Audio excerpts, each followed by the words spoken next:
वक्रतुंड महाकाय सूर्यकोटि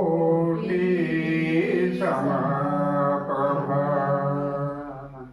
निर्विघ्नं कुरु मे देव सर्वकार्येषु सर्वदा। गुरुर्ब्रह्मा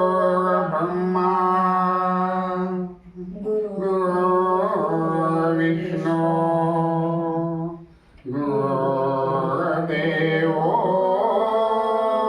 महेश्वरा। गुरु साक्षात् परब्रह्म तस्मै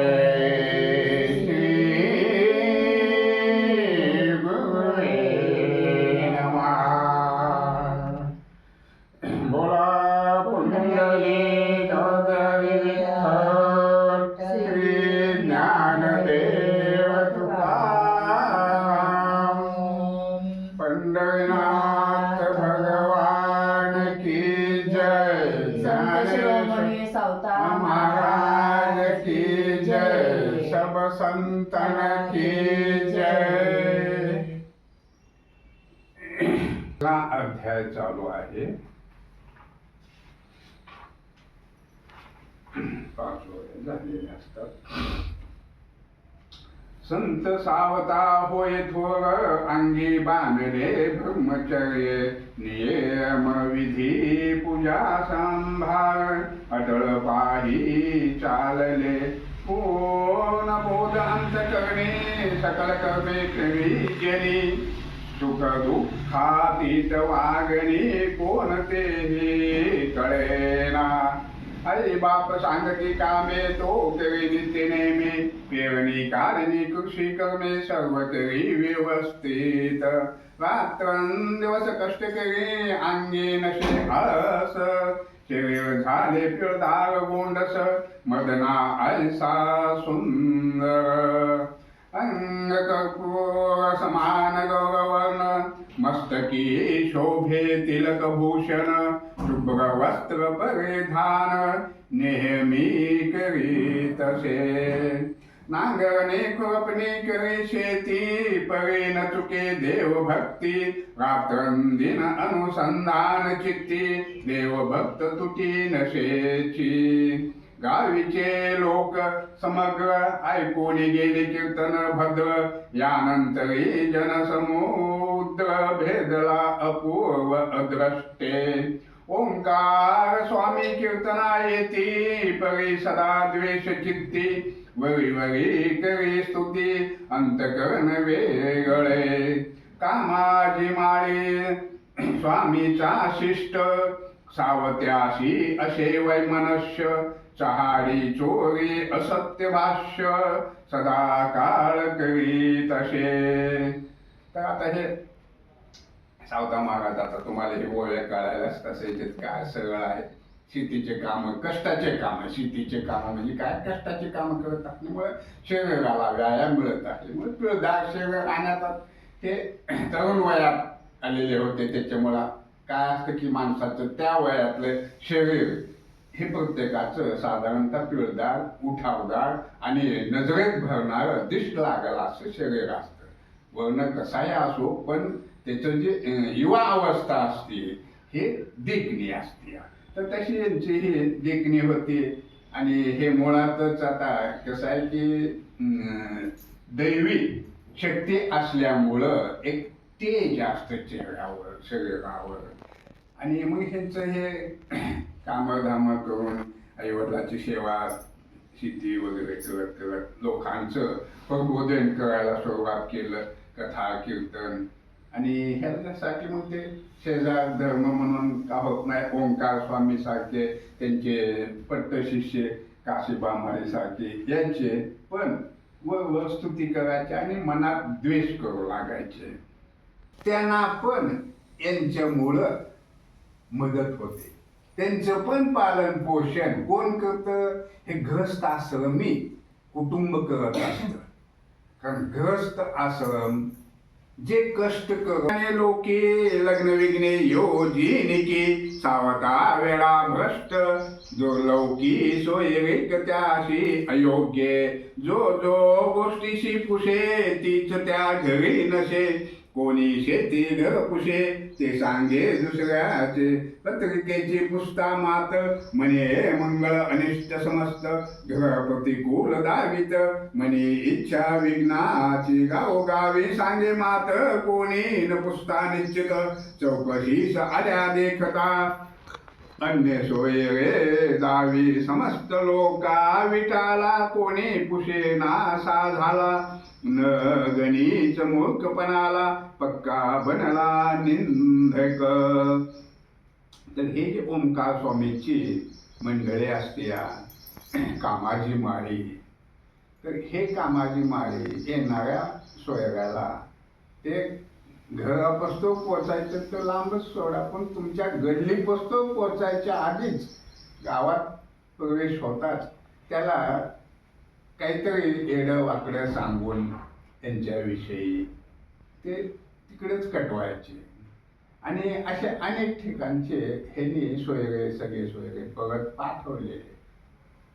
आणि तरी पण संत सावता महाराज मात्र शांत चित्त होते. त्यांनी कधीही ह्या कामाजी माळेचा सुद्धा द्वेष केला नाही.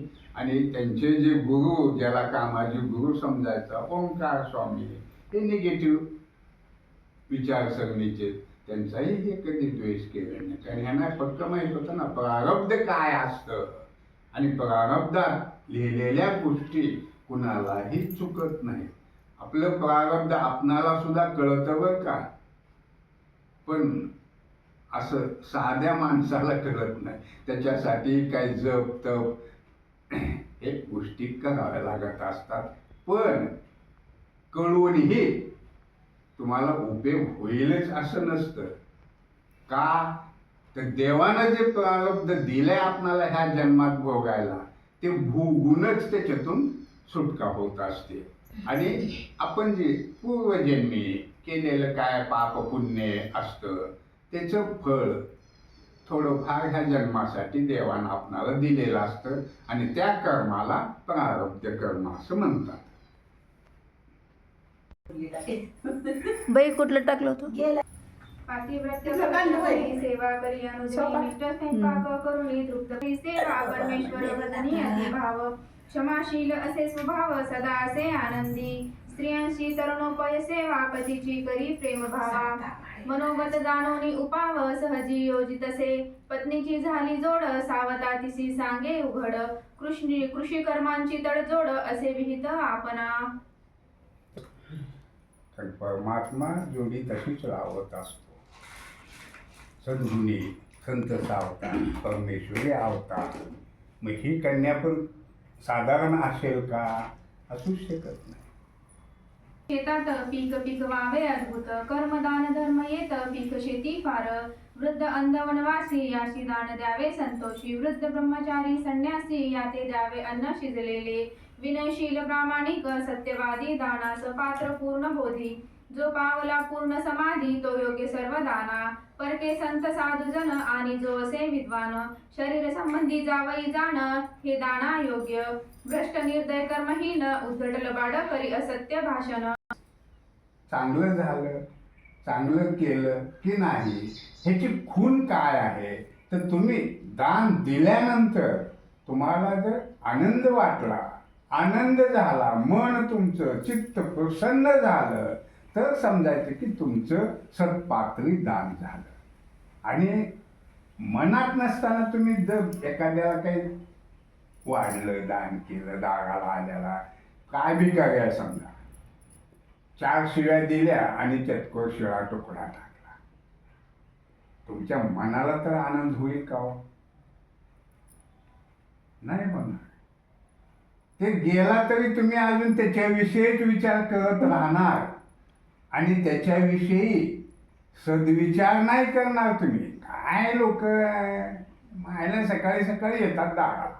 कथा मिळवना विठ्ठल पाटल आरणा सावता बसे जप ध्याना न देखे जाणते आते जनाबाईचे देखुनी बजावयास दिले आणूनी विष्णू स्वयंपाक करुनी पात्रे वाढी जेवाया सावता गुंतला म्हणनी मेहुना आला न ये ध्यानी जनाबाई आश्चर्यमणी करती झाली ते दवा साधू संत येता घरा प्रेमे उठे धडकरी भावास पाहुन निर्धारी आनंदी न होई पती. जनाबाईचे बंधुघात एके दिवशी भेटायला येतात बहिणीला आणि नेमकं सावता महाराज त्यांची काय पांडुरंगाची पूजा आटपून ते ध्यानस्थ झाले आणि जनाबाईचे बंधू आले. आता हे ध्यानस्थ झाल्यावर यांना कुठं भान आलं, कोण आला कोण गेला लक्षात येऊ शकत नाही. म्हणून हे आपलं जेवण ध्यानाला बसलं. मग जनाबाईचा स्वयंपाक झाला, आता जेवायला वाढलं तरी हे काही उठणच गेले आणि माझा भाऊ आलेला यांना काय महत्वच नाही. आमच्या भावाला म्हणजे काही किंमतच नाही आमच्या घरात. ते बायावाचा सुलभ स्वभाव गुण, दुर्गुण म्हणा सगुण म्हणा काय कुठला का गुण म्हणेना, पण हे अशी भावना असते. रुक्माई वल्लभा राईच्या वल्लभा पावे जीवलगा जय देव जय जय. तुळशी माया गळा कंठोनी कवटी काशे पीतांबर कस्तुरी लाटी देव सुरवर देवची बेटी गरुडहार मंगळ पुढे उभे राहती जय देव जय पांडुरंगा. रुक्माई वल्लभा राईच्या वल्लभा आषाढी कार्तिकी भक्त जनेती साधू जनेती चंद्रभागेमध्ये स्नानाचे करती दर्शनेला मात्र होय मुक्ती विश्वासी नामदेव जय देव जय पांडुरंगा. रुक्माई वल्लभा राईच्या वल्लभा पावे जीवलगा जय देव जय देव. दुनियेचा उद्धार करी अवतार घेऊनी भुवनी दुनियेचा उद्धार करी जय जय जय जय संत सावका कृपा असू द्यावी आता. जय जय जय जय संत सावका कृपा असू द्यावी आता.